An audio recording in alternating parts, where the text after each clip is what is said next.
Wigeze ufata telefone yawe ugiye kureba ikintu kimwe ariko nyuma ukaza kwisanga urimo gusuraringa ureba ibintu byinshi? Tugeze mu gihe ikoranabuhanga, imbuga nkoranyambaga ndetse na notification bidusaba umwanya wacu wose kandi buri segonda. Nyamara tuvugishije ukuri, rimwe na rimwe bisa nk'aho Imana tuba twayegeje ku ruhande. None se twakomeza kugirana gute umubano n'Imana muri iyi si yuzuye ibidushuka? Reka tubiganireho. Nibyo, telefone ntacyo itwaye.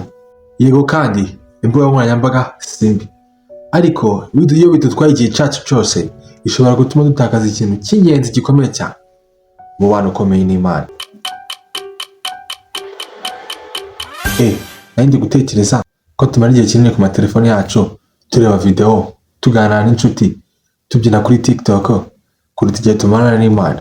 Benshi muri twe tumara igihe kinini cyane kuri telefone kiruta kandi icyo tumarana n'Imana. Icyo ni ikibazo gikomeye cyane. Reka dusome igitabo cy'Abaroma igitabo cya 12:12.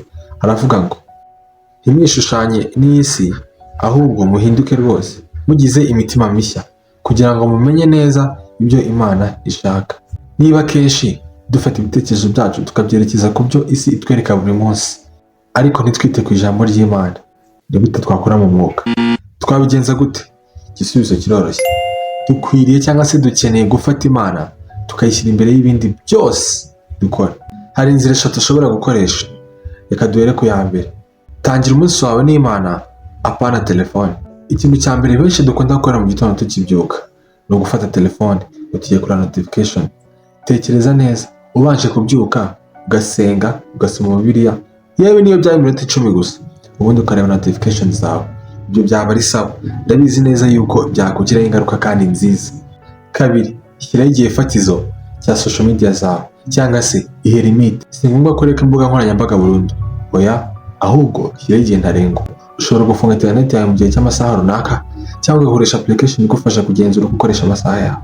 Gatatu, koresha ikoranabuhanga mu kugira umubano mwiza n'Imana. Ushobora gukoresha iryo koranabuhanga ukumva indirimbo zihimbaza Imana, cyangwa se wenda ukareba inyigisho nk'izi zanjye zigufasha, cyangwa wenda ukareba izindi devotions zagufasha gukora mu buryo bwo mu mwuka. Mu gusoza, ikoranabuhanga rizahoraho, social media ntizashira, ariko si umwanya wawe n'Imana. Bitekerezeho, ni ikintu udashobora kwirengagiza.